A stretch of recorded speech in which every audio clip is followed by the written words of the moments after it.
যাদের কোটি টাকা ঋণ রয়েছে, চোখ বন্ধ করে ক্যাবলামুখী হয়ে ১০০ বার ৪ শব্দের নবীজির শেখানো ছোট্ট এই দোয়াটি আপনি পাঠ করুন। এই নিয়মে আল্লাহু আকবার, আল্লাহ তাআলা আপনার কোটি কোটি টাকার ঋণ পরিশোধ করার ব্যবস্থা করে দিবে।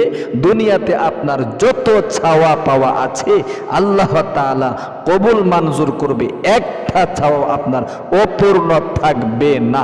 আমলটা অতি সহজে ছোট্ট ইনশাআল্লাহ শেখায় দিচ্ছি, শব্দে শব্দে কিভাবে কোন নিয়মে করবেন ইনশাআল্লাহ বলে দিচ্ছি। আল্লাহু আকবার।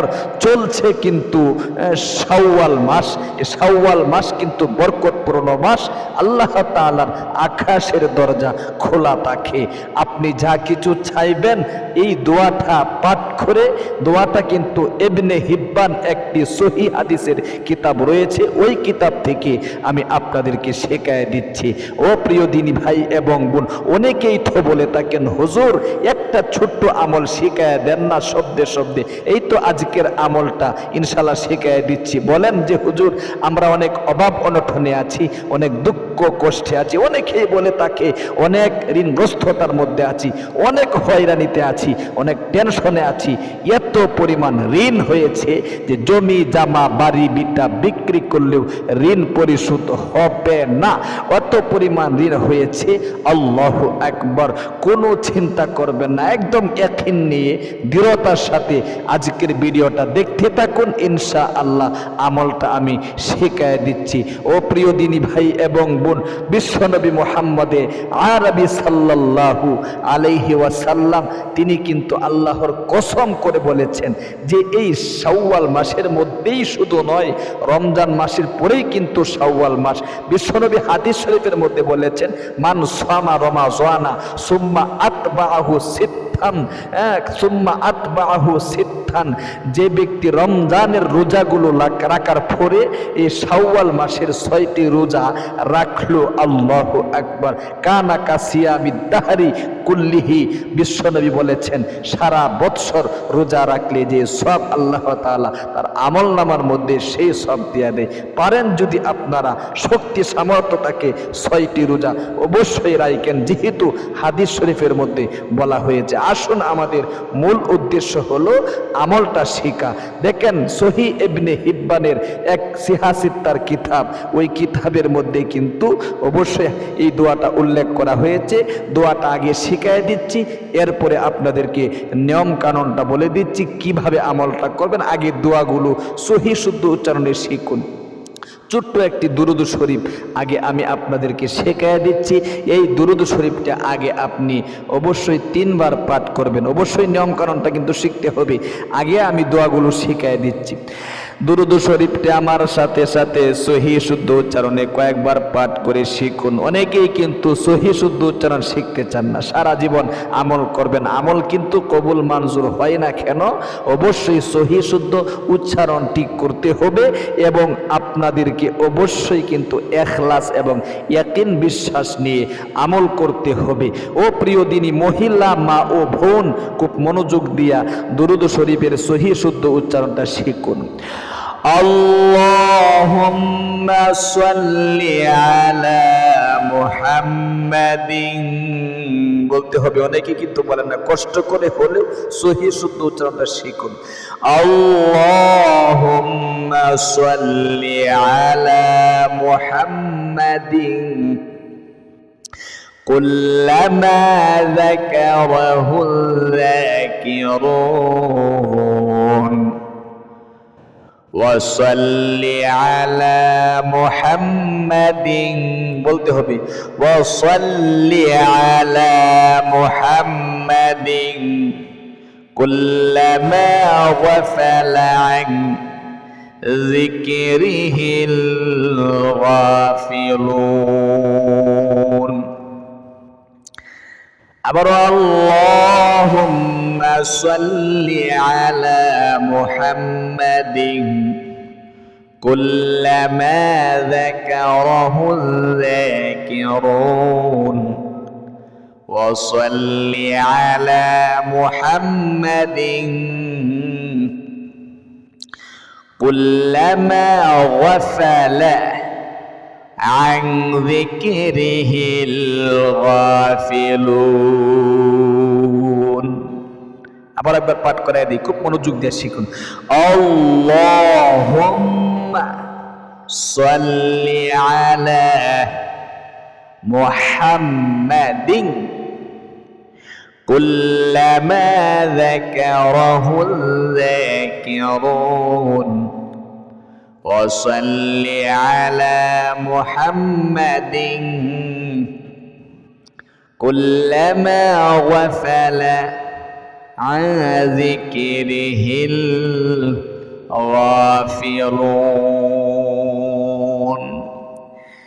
এরপরে আপনি 4 শব্দের দোয়াটি পাঠ করবেন। বিশ্বনবী ঋণ পরিশোধ করার জন্য একদম পাওয়ারফুল শক্তিশালী একটি দোয়া শিখিয়ে গিয়েছেন। শুধু ঋণ পরিশোধ কেন, আপনার যত চাওয়া পাওয়া আছে, যত কঠিনত্ব আছে, সব কিছু আপনার জন্য সহজ হয়ে যাবে ইনশাআল্লাহ। পাঠ করুন, আল্লাহুম্মা লা সাহালা, বলেন আল্লাহুম্মা লা সাহালা ইল্লা মা জাআলতাহু সাহালান। 4 শব্দের একটি দোয়া, খুব সহজ, কিন্তু একদম অতি সহজে শিখিয়ে দিচ্ছি। শব্দে শব্দে সহি শুদ্ধ উচ্চারণটা শিখুন। আল্লাহুম্মা লা সাহালা ইল্লা মা জাআলতাহু সাহালান। বলতে হবে আল্লাহুম্মা লা সাহালা ইল্লা মা জাআলতাহু সাহালান। আবারও আল্লাহুম্মা লা সাহালা ইল্লা মা জাআলতাহু সাহালান। যত সাহাল মানে সহজত্ব, যত কঠিনত্ব আপনার আছে সব কিছু, অর্থাৎ ঋণ পরিশোধ করার ব্যবস্থা হবে, অভাব দূরীভূত হবে, দুঃখ কষ্ট টেনশন হতাশা দূরীভূত হবে, কোনো টেনশন আপনার থাকবে না।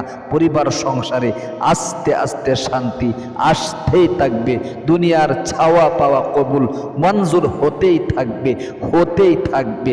ও প্রিয় দিনী ভাই এবং বোন, এরপরে আপনি বিশ্বনবীর একটি ছোট্ট শেখানো ইসমুল আজমের দোয়া আপনি 3 বার পাঠ করবেন। আর এই দোয়াটা কিন্তু অবশ্যই 100 বার পাঠ করতে হবে। ইসমুল আজমের দোয়াটি 3 বার পাঠ করবেন। আমি পাঠ করাইয়া সহি শুদ্ধ উচ্চারণটা শিখিয়ে দিচ্ছি। আল্লাহুম্মা ইন্নী আসআলুকা বিআন্না লাকাল হামদ লা ইলাহা ইল্লা আনতাল মান্নান। বলেন বাদিউস সামাওয়াতি ওয়াল আরদ ইয়া যাল জালালি ওয়াল ইকরাম ইয়া হাইয়্যু ইয়া কাইয়্যুম। এই দোয়াটি 3 বার পাঠ করবেন। নিয়ম কানুনটা এবার শিখুন। দেখেন, আপনি যদি পারেন 24 ঘন্টার যে কোনো সময় 5 ওয়াক্ত নামাজের পরে হলেও ভালো হয়, তাহাজ্জুদ পরেও যদি করতে পারেন আরো ভালো। অর্থাৎ আপনার হাতে যখনই আপনি সময় পাবেন অবশ্যই 5 থেকে 10 মিনিট সময় আপনার আমলটা করতে লাগবে। সুন্নত তরিকায় ওযু করার পরে আপনি 2 রাকাত সালাতুল হাজত নামাজ ছোট ছোট 2টো সূরা দিয়ে পড়ে চোখ বন্ধ করে কিবলামুখী হয়ে বসে আপনি 1 নম্বরে আল্লাহু আকবার, সেই দুরূদ শরীফটা 3 বার পাঠ করবেন। এরপরে সেই শক্তিশালী নবীজির শেখানো ইবনে হিব্বানের কিতাবের মধ্যে যে দোয়াটি 4 শব্দের উল্লেখ করা হয়েছে, এই দোয়াটি 100 বার আপনি পাঠ করবেন। এরপরে আপনি এই ইসমুল আজমের দোয়াটি 3 বার না হলে 1 বার হলেও পাঠ করে সংক্ষিপ্ত মোনাজাত ধরবেন। মোনাজাতের শুরু, মাঝখান এবং শেষ অংশ কি বলতে হবে শিখিয়ে দিচ্ছি। আলহামদুলিল্লাহি রাব্বিল আলামিন ওয়াসসালাতু ওয়াসসালামু আলা আশরাফিল আমবিয়াই ওয়াল মুরসালিন ওয়া আলা আলিহি ওয়া আসহাবিহি আজমাইন। এরপরে বলবেন রব্বানা যালামনা আনফুসানা ওয়া ইল্লাম তাগফির লানা ওয়া তারহামনা লানাকুনান্না মিনাল খাসিরিন। এরপরে বাংলাতে, আল্লাহ গো জীবনে অনেক অন্যায় করেছি, পাপ করেছি, গুনাহ করতে করতে আহারে পাহাড় পরিমাণ হয়ে গিয়েছে, জীবনের গুনাহগুলো মাফ করে দাও। অনেক অভাব অনটনে আছি গো, অনেক দুঃখ কষ্টে আছি, অনেক হতাশায় পড়ে আছি, ঋণগ্রস্ততার মধ্যে আছি। এত পরিমাণ ঋণ হয়েছে, জমি জামা বাড়ি বিটা বিক্রি করলেও ঋণ পরিশোধ করতে পারবো না, কোটি কোটি টাকার ঋণ। বিশ্বনবীর তোমার শিখানো গো ঋণ পরিশোধ করার দোয়াটা শুধু নয়, এই দোয়া পাঠ করলে তোমার নবীজি বলেছেন যত কঠিনত্ব আছে, যত অভাব অনটন আছে গো, সব কিছু তুমি দূরীভূত করে দাও। আল্লাহু আকবার। আপনার চাকরি হচ্ছে না, চাকরির জন্য আল্লাহ তাআলার কাছে বলবেন। উপযুক্ত পাত্রে কন্যা সন্তানের বিয়ের ব্যবস্থা হচ্ছে না, বলতে হবে যত চাওয়া পাওয়া আছে আপনার মৃত মা বাবার জন্য আপনি মোনাজাতের মধ্যে দোয়া করবেন। আহারে মৃত মা বাবা কবরে শুয়ে আছে 10 মাস 10 দিন, আপনাকে পেটে বোঝা বহন করেছিল, আজ অন্ধকার কবরে শুয়ে আছে, তাদের জন্য অবশ্যই কিন্তু দোয়ার মধ্যে বলতে হবে। তাহলে প্রিয় দিনী ভাই এবং বোন, আমলটা অবশ্যই করি ইনশাআল্লাহ। বিশ্বনবী মুহাম্মদ আরবি সাল্লাল্লাহু আলাইহি ওয়াসাল্লামের উপর ভরসা করে অবশ্যই নবীজির কথা সঠিক যদি ইয়াকিন বিশ্বাস নিয়ে করি, কোটি কোটি টাকার ঋণ আল্লাহ তাআলা আস্তে আস্তে পরিশোধ করার ব্যবস্থা করে দিবে ইনশাআল্লাহ। নিজেও করি, আর একজন ভাই বোনকে একটা শেয়ারের মাধ্যমে আমলটা করার সুযোগ করে দিই। ভালো থাকুন, সুস্থ থাকুন। আসসালামু আলাইকুম ওয়া রাহমাতুল্লাহি ওয়া বারাকাতুহু।